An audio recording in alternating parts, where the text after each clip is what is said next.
This week, Americana On Tour takes us to Cody, Wyoming, and an in-depth look at a man we know as Buffalo Bill Cody. With the help of Paul Fees, curator of the Buffalo Bill Museum, rare silent films from the turn of the century, and a special guest closer to Buffalo Bill than any other living person, we will get to know this great American folk hero. Perhaps no single figure looms larger in the history of the American West than Colonel William F. Buffalo Bill Cody. But behind this legend of the West was a real, genuine person whom few have seen, a person we were fortunate enough to meet through the eyes of his last remaining grandson, Bill Garlow Cody. Dan, it was Billy Cody, the boy, who made the man who became so famous all over the world as Buffalo Bill. Billy Cody was only 14 years old when he rode the Pony Express. He made the longest continuous ride of the Pony Express in the history of that great endeavor and got a lot of publicity from it. He was a teenage guide and scout for all the famous generals, and when he was only 21 years old, he was awarded not only the contract but the responsibility of providing the buffalo meat for the crews that laid the first rails across our nation. And all this national publicity enabled him to put together the largest traveling show in the history of the world.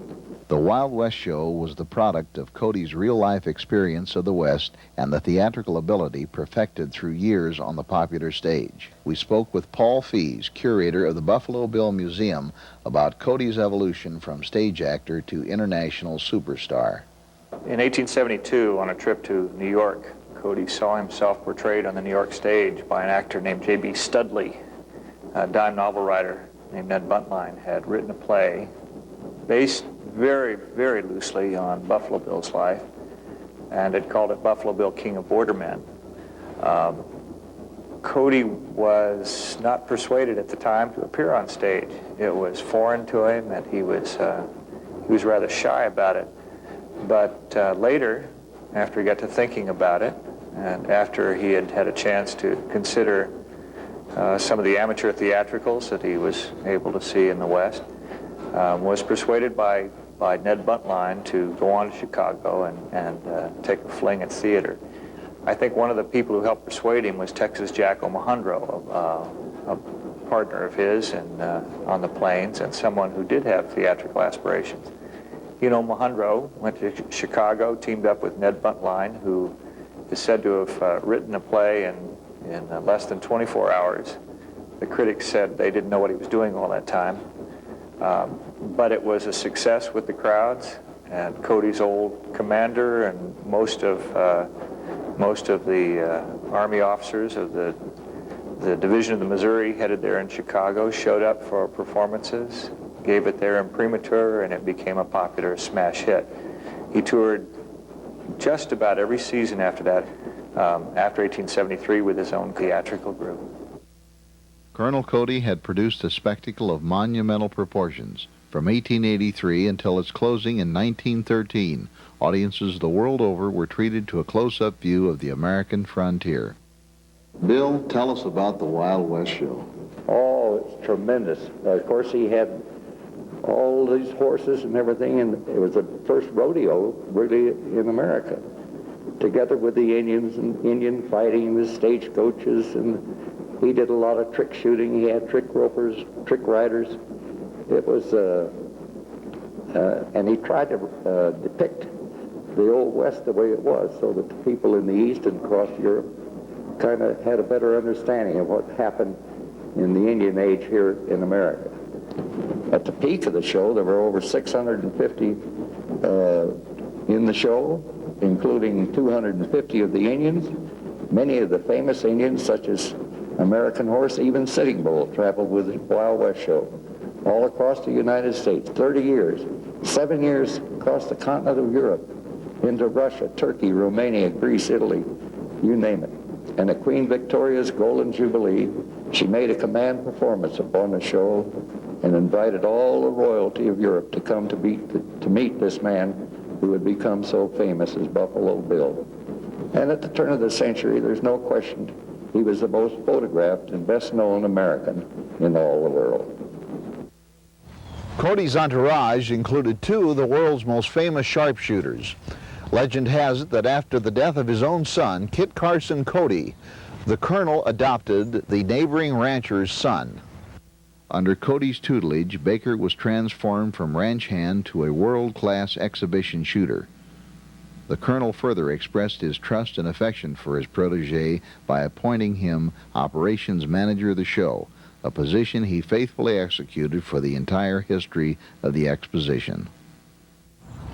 Special guest star Annie Oakley, Little Miss Sure Shot, traveled with the show with her husband manager Frank Butler. She was one of Buffalo Bill's favorite stars, and she may have been responsible for the colonel's belief that women should be given equal pay for equal work. Perhaps the most significant single event in Buffalo Bill's life occurred in 1876, and there's a little exhibit in the Buffalo Bill Museum that tries to explain that. He was already a matinee idol. He had been on stage by that time for almost 4 years. He'd won a Congressional Medal of Honor by that time in 1872.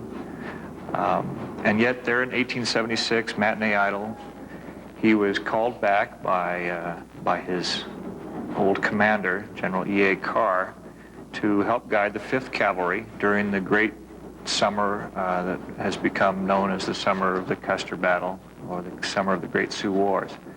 The 5th Cavalry was assembling at Fort Laramie, and they wanted Cody at the head. He rejoined them in time for Wesley Merritt to take over command. The 5th Cavalry then went on a forced march to intercept a group of Cheyennes that were attempting to join the victorious Sioux and Cheyennes at the Little Bighorn, and the 5th Cavalry cut them off. During the engagement, Cody led a small squad of frontiersmen and soldiers to intercept a like squad of Indians, and fired first. He and the leading Indian, a man named Yellowhair, whose name was mistranslated later as Yellowhand, fired at each other first. Cody's shot was true. They fired at each other a second time, and Cody ended up killing Yellowhand, taking his scalp, which he called the first scalp for Custer, and thereby merging the theatrical with the real.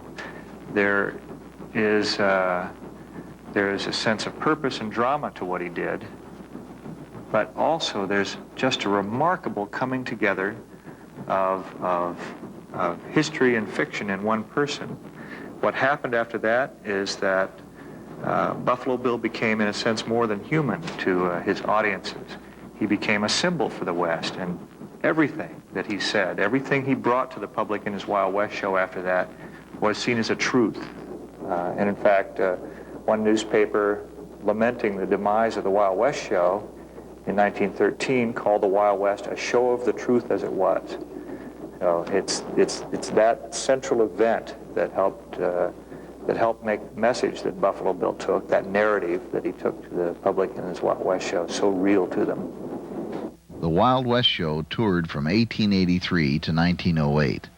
In 1908, for a variety of reasons, Cody merged his Wild West with his old friend Pawnee Bill's Far East, creating a show known as The Two Bills. There's an interesting irony in the subsequent merger of Buffalo Bill's and Pawnee Bill's shows, and that is that Pawnee Bill was a member of the very first Buffalo Bill's Wild West. He was an interpreter from Oklahoma who brought a contingent of Pawnee Indians with him to the show. Later, Pawnee Bill tried a variety of shows. In fact, while a lot of people think Buffalo Bill went bankrupt in Europe, he didn't, but Pawnee Bill did.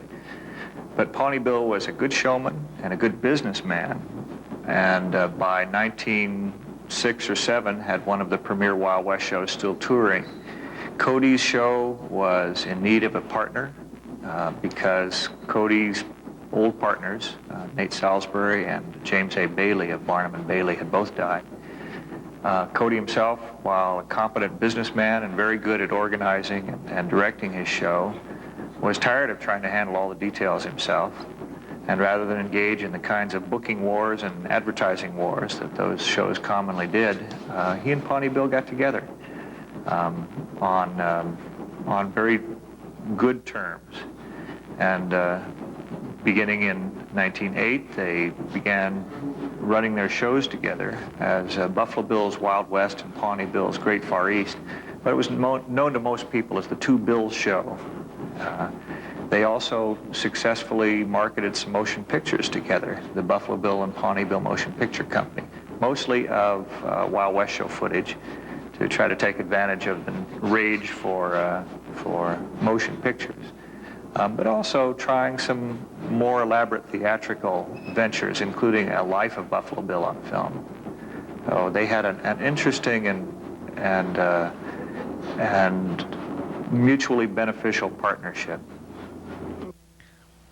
Even before the merger, Buffalo Bill's Wild West was the world's largest extravaganza. Featuring over 600 horsemen, a trainload of livestock, equipment, and a seating capacity of 20,000 people, the Wild West show had become a logistical nightmare. The logistics of the Wild West show were staggering, and it's a real tribute to Buffalo Bill and his managers that they were able to pull off what they pulled off. They had as many as 600 or 700 people touring at any one time with them, and a like number of livestock and wild animals. Buffalo and elk were often taken along with the show. They fed those people 3 hot meals a day with food that they had foraged, that they'd bought locally in each place they visited. During some years, they did one-night stands. They'd do one night in a town, pack the show up, go to the next place, set up, run it again, all the while, of course, giving 3 hot meals a day to all of the performers, doing all of their own ammunition loading, all of their own barbering, all of their own veterinary work, generating their own electricity for their own electric lights. A tremendous, tremendous undertaking. When they were in Europe in the 1890s, Annie Oakley said in her diary that the Kaiser had dispatched agents to watch the handling of the show so that he could get a handle on how better to run his armies. Whether that's so or not, it is true that the logistics of the show, that the setting up of the show and the feeding of all the cast were probably of as much interest to crowds in England as the show itself. Remarkable undertaking. Despite the numerous difficulties in operating a show of this magnitude, the Wild West show proved a financial success, playing to capacity crowds. You know, an amazing thing, Granddad was very, very successful with the Wild West show. At times he made all kinds of money. At the Chicago World's Fair in 1893, he made over $3 million. And he took the $3 million, came out the West here, invested in gold mines, drilling of oil wells, building the Irma Hotel, building the TE ranch and the ranches. He was instrumental in bringing all the reclamation into this part of Wyoming.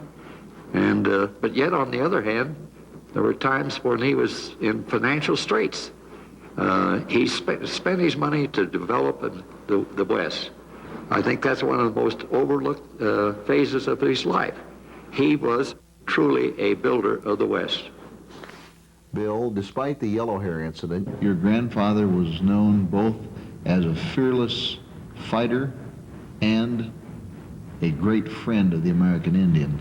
Yes, it's an amazing thing, Dan, but here, most of these Indians that were with the Wild West show had just fought the white man just a few years before.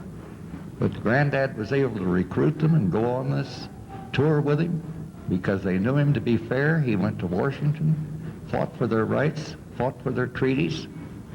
Golly, even after he died, and my mother and father passed away, I was adopted by my grandmother, Cody, and I can remember getting up in the morning and out on the lawn of the house here in Cody. The lawn would be just full of Indians coming over. Even after he'd passed away, he was truly loved by the Indian. Wonderful. Your granddad has often been maligned as the slaughterer of the buffalo. Bill, can you tell us a little bit about the buffalo and the history? Well, of course, the buffalo were killed off by hide hunters. And at about the turn of the century, they were about extinct. Granddad, of course, did his share of killing of the buffalo, but it was for feeding the crews that laid the first rails across our country. And he was not a hide hunter in any way, manner, shape, or form. He did have special trips for dignitaries like the Duke Alexis of Russia, who came over on a buffalo hunt. He did have buffalo in the Wild West show, and right at the turn of the century, he donated to the Yellowstone National Park some of the buffalo that he had in the Wild West show. And with these buffalo, plus a few that was donated by somebody from over in South Dakota, gave the nucleus for the herd of buffalo that you see here in the Yellowstone Park now. When I was a kid, we used to come up here and go over into the Bar Basin just to see the buffalo, and maybe we'd see 8 or 10 or 12 of them, and now they're here by the hundreds. And so the buffalo is well preserved. There are buffalo today all over the United States. I've seen them in Oklahoma, I've seen them in Pennsylvania, I've seen them all over. So there's no danger of us losing this herd of bison, is what they should be called, but they're not. When life on the road grew strenuous, Colonel Cody many times longed for a quiet place to be away from the crowds. In a letter dated July 1903 from Bristol, England, he wrote his sister, "Dear Julia, I'm here in my car. It's Sunday. I do not go to hotels anymore, for I haven't the strength to be even talked to. The only ray of pleasure I have is when I get to thinking of the dear old T.E. and the rest I'm going to get there." We used to come up, I remember coming up these roads, of course they were nothing but a wagon train, but we had a chug-along automobile, and we'd make it all the way from Cody out here, and it'd take maybe 5 or 6 hours to make it, but we'd come out and enjoy the T.E. ranch.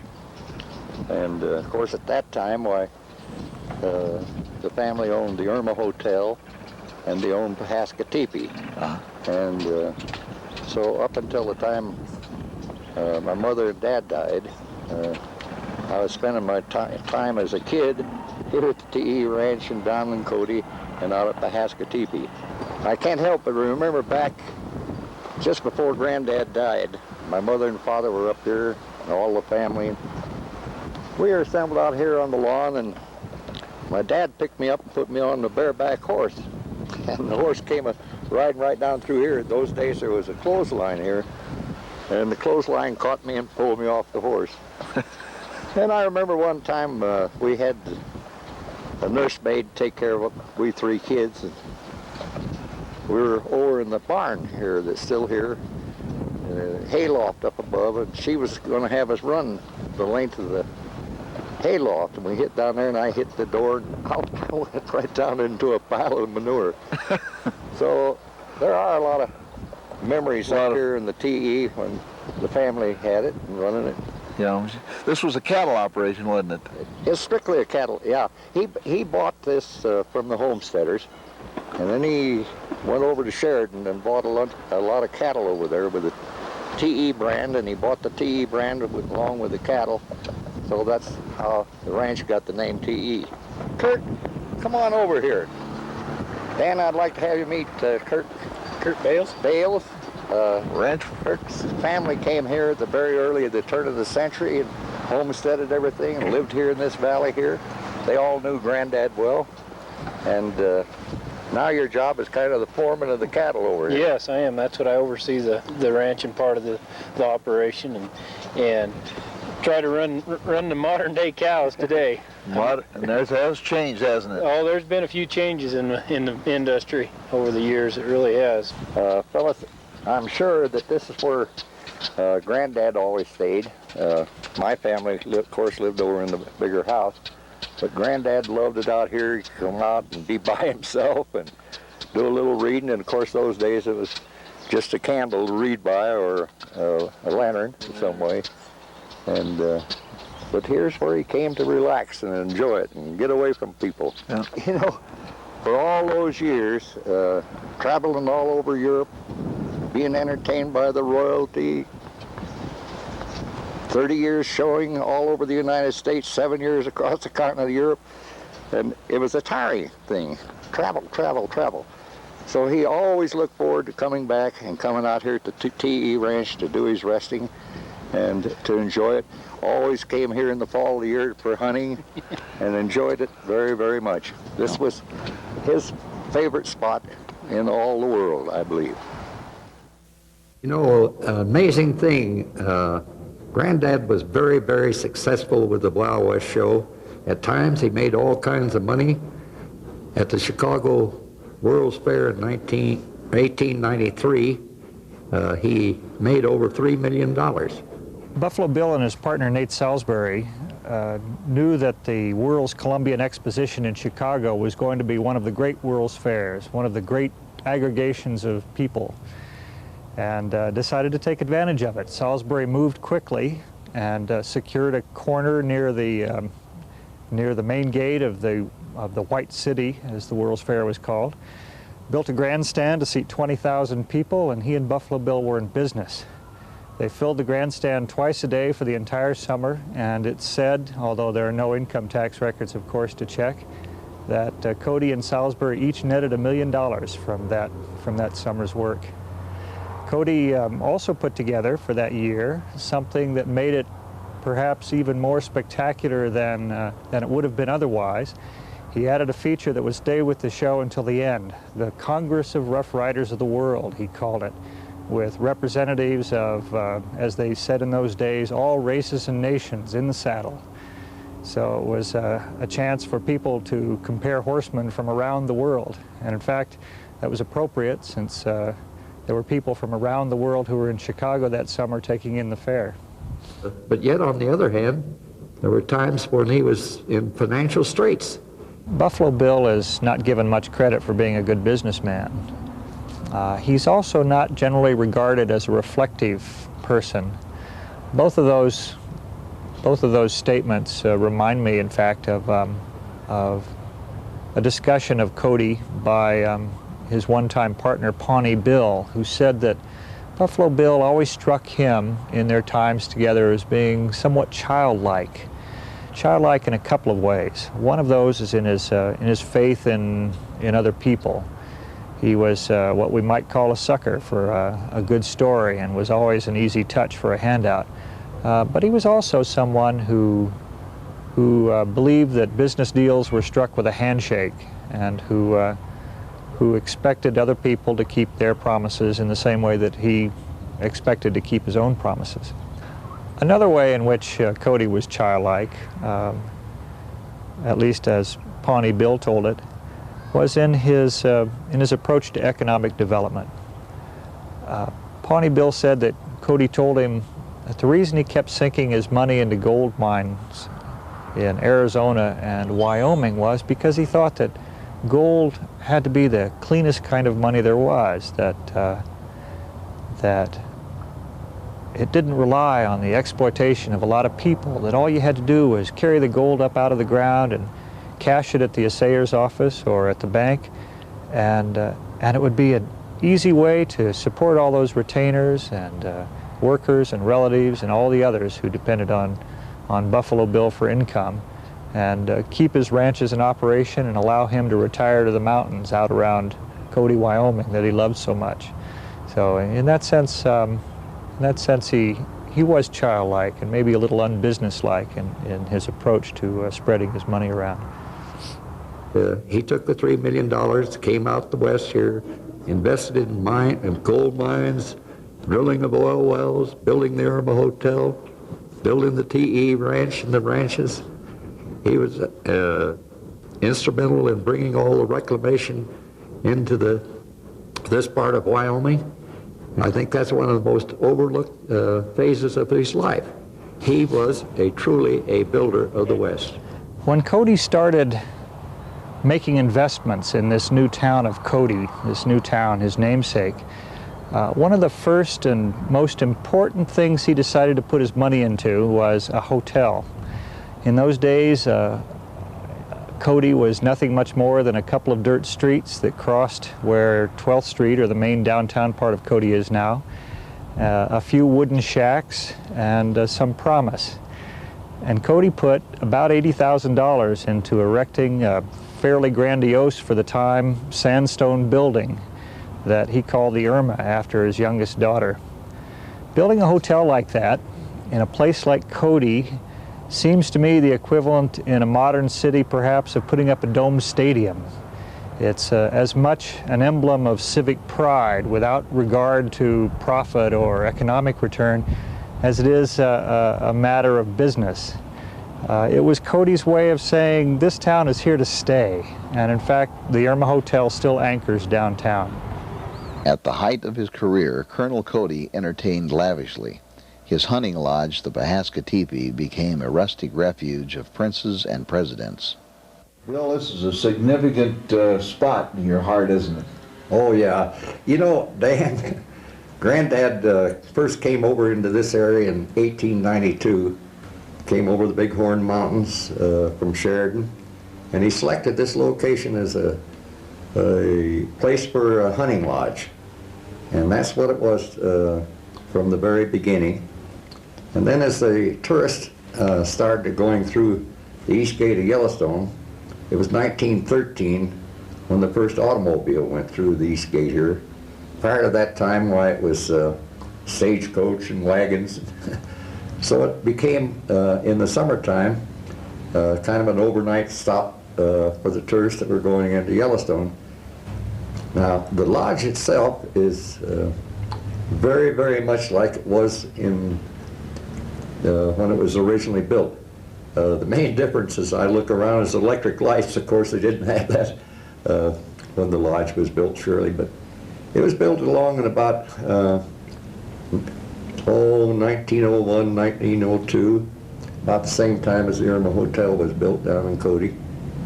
Bill, what does Pahaska mean? Well, that was Granddad's Indian name, Pahaska. Pahaska means long hair in Indian. So when Granddad built the lodge here, he called it Pahaska Teepee. Well, this place was rather unique. Of course, Granddad loved the TE ranch. That's where he liked to go and get away from everything. And he didn't use that as a guest place. Pahaska was the favorite place to bring his guests, like the Prince of Monaco and the Indians and Teddy Roosevelt, a lot of the other dignitaries that he wanted to entertain and bring into this country and help develop it. Of course, he brought Teddy Roosevelt up here, and it was on that trip where Granddad showed Teddy Roosevelt the location that he'd like to have the U.S. government build a dam. And the dam is now called the Buffalo Bill Dam. It was built, well, it was finished along about 1908. And at the time it was the tallest dam in the world. There were very, very few people in the entire area. And Congress just didn't want to spend all that money out into an area where there weren't any people. Well, of course, which came first, the dam or the people? As soon as they got the dam in, got the irrigation, why, Granddad and others were successful in getting a lot of homesteaders to come in the area and build and develop it to a point which we have today. Due to Colonel Cody's persistent campaigning, opposition was defeated and the road to Yellowstone became a reality. President Theodore Roosevelt reportedly told Congress, "I would take chances on building a road into the middle of eternity on his statement." Largely due to Buffalo Bill's tireless promotion of the area, millions of people enjoy Yellowstone National Park each year.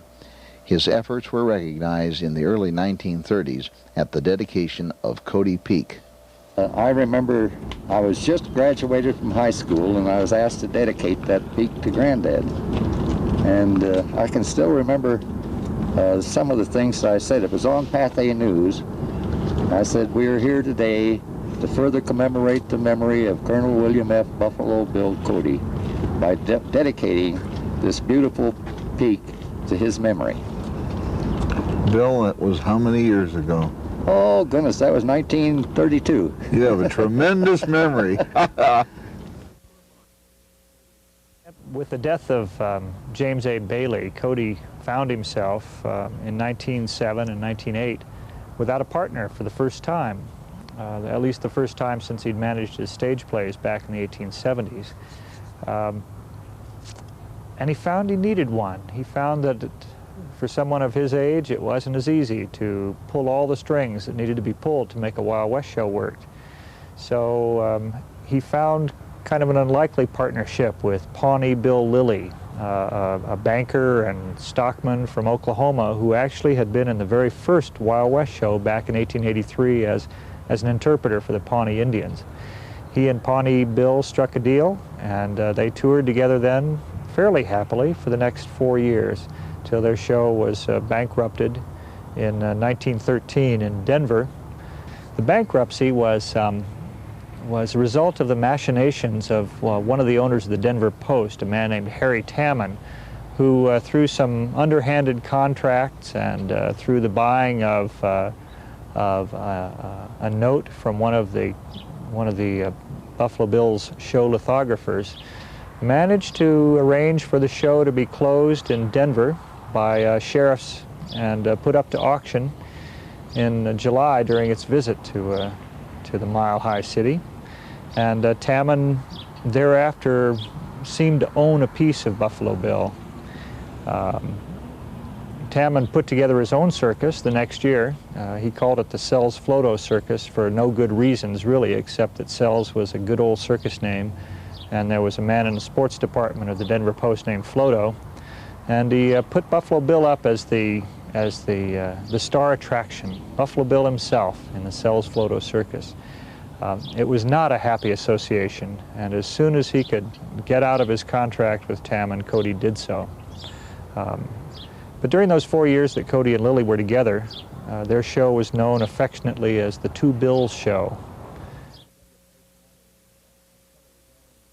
With some of the Denver Post money and some of his own and his friends' money, Cody put together the Historical Motion Pictures Company to make principally a film about the Indian Wars, to bring all of the old soldiers together with all of the Indians who had campaigned on the plains, and to make an epic documentary or at least a dramatic film, but with a great deal of historical accuracy and historical currency. It showed mostly the Indian battles that Cody himself had been involved in, but it also tackled Wounded Knee, the most recent and one of the bloodiest of all of the confrontations between the Army and the Indian. In doing so, the film itself became a 5-reeler. It was a big, heavy, documentary-style epic, and it involved the cooperation of the War Department under the direction of General Miles himself, and it used a bunch of the old soldiers who had participated in the Indian campaigns to portray themselves, as well as a number of Indian people who had been involved in battles as far back as Little Bighorn. It must have been really something, and it would be nice to find a surviving copy, nice for historical reasons, and nice for perhaps even ethnographic reasons. The show was so faithful in its depiction of Wounded Knee that there are some historians who believe that it was later suppressed by the War Department, that all of the copies were hidden or destroyed, and that none remains. Well, there is a very little bit that remains. It seems more likely, given that the show was fairly widely distributed and was shown in several cities, from Massachusetts to California. It seems more likely that it died of its own weight. It was an epic documentary, in a sense, and probably was not the sort of fare that the movie-going public was looking for. It was graphic in its depictions of violence and death. It was not at all cosmetic in its treatment of Wounded Knee, and it probably did not develop a very popular following. I suspect that the show simply went bust. There were actually really three things that made Buffalo Bill decide to go into the making of movies. First, he had a love of technology. He was a forward-looking man. He didn't look back nostalgically. He reveled in technologies. He had formed an acquaintance with Thomas Edison in 1889 when the Wild West show was one of the technological marvels of its age for its use of electricity and modern firefighting and cooking equipment. He had visited Edison at his studios to record messages on Edison's cylinders, and he became acquainted with movie technology very early. In fact, for a time, the Wild West sideshow included a tent where what was called mythoplasm, or motion pictures, were shown. So he was ready for movies when the movies were ready for him. Another factor was the decline of the Wild West show as a popular form of outdoor show business. With the ending of the frontier, with modern warfare as exemplified in the Spanish-American War, with the coming of the First World War in Europe, the Wild West seemed outdated somehow, and people stopped appreciating it as much as they had earlier. He was ready then to give it up, to move to movies, with the added benefit from his point of view of not having to face the possible embarrassment of dying in the arena. A third factor was his desire to make a permanent record of those Western events before all of those people who had participated were gone. Cody wasn't so much interested in the details of history or historical reproduction, things like the correct horse equipment or the correct military uniforms, but he was interested in getting the real participants on film. So in his filming of that epic movie, The Indian Wars, in which were recreated the Battle of Warbonnet Creek and the Battle of Summit Springs and the Battle of Wounded Knee, among others, he insisted on authenticity to the extent of having the real Indians who had participated and the real cavalry officers, at least, and many of the men who had participated in those battles. He was interested in getting the story straight, not necessarily getting the details right. It is hard to believe the man who had the respect and friendship of kings and presidents was born in this humble farmhouse in LeClaire, Iowa, and had started out on the frontier as an 11-year-old teamster's helper to support a widowed invalid mother and 5 children. Here in a rare laboratory recording, we hear Colonel Cody praise the achievements of his innovative friend, Thomas Edison. It is a great pleasure to see this wonder-working man at his task, and to find that though he is Superman to all the world, he is very human at home and among those who labor with him. He has made the dynamo that has changed the world.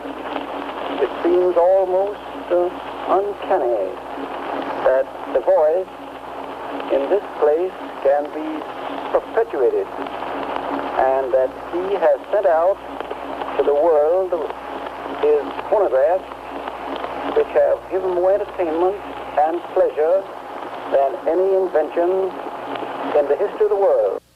The boy with barely 6 weeks' formal education had become an eloquent speaker, traveling in the circle of the 19th century power elite. Below us lies perhaps the finest monument to the entrepreneurial genius of Buffalo Bill. The city of Cody, Wyoming, which began as a spark in the imagination of Colonel Cody, has developed into a thriving city and a repository for Western culture. Back in the 1920s, the Cody Family Association and many of the local people here in the Cody country formed the Buffalo Bill Memorial Association. And they constructed a little log building across the street here, which was the original Buffalo Bill Museum. Gertrude Vanderbilt Whitney became the main benefactor. She sculptured the statue of Granddad the Scout and donated this 40 acres that the Buffalo Bill Historical Center is now built on. She dedicated this land for the sole purpose of commemorating the memory of Buffalo Bill. And since that time, by the directors of the Buffalo Bill Historical Center, have been able to put together 3 other museums to complement the Buffalo Bill Museum into this complex, namely the Whitney Gallery of Western Arts, the Indians Museum, and the Cody Gun Collection. And it's turned out to be, by far, the Smithsonian of the West.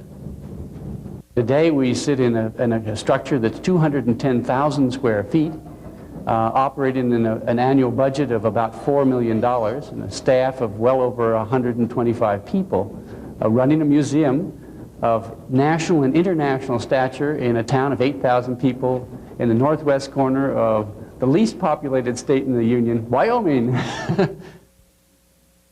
In the weeks to come, we will step back in time at Living History Farms, Des Moines, Iowa, and chat with the general storekeepers and the town doctor, and witness the evolution of farm life from pioneer times to the present. We will venture to the Old West, where the series will take you to abandoned gold mines and try our hand at panning for the elusive metal which drove so many to despair. We will visit the most significant military sites along the famous Oregon Trail for a glimpse of the everyday life of the people stationed there and the exploits of pioneers passing by on their way west. We will take you behind the bars of the frontier prisons to discover their role in the taming of the West and spend several enjoyable hours with our old friend Bill Cody for a personal glimpse of his world-famous grandfather, Colonel William F. Buffalo Bill Cody. Other episodes include a look at frontier entertainment featuring a performance at the restored Atlas Theater in Cheyenne, Wyoming, a visit to the Wind River Reservation for a look at the blending of Native American culture and European religion at their Episcopal mission, and a talk with mountain men for an inside view of the Rocky Mountain fur trade and its influence on the exploration of the West. We thank you for allowing us to introduce our series, and we invite you to watch as we bring the living history of Americana on Tour into the homes of America. This majestic view on Cedar Mountain was one of Colonel Cody's favorites. In fact, once he chose this mountain as his final resting place. But after his sudden death in Denver, Colorado, he was laid to rest at a similar site atop Lookout Mountain. I'd like to thank Bill Cody and our many friends in Cody, Wyoming that we made along the way for taking care of us and their hospitality and for making this portion of our program a success. We'll see you next week, folks.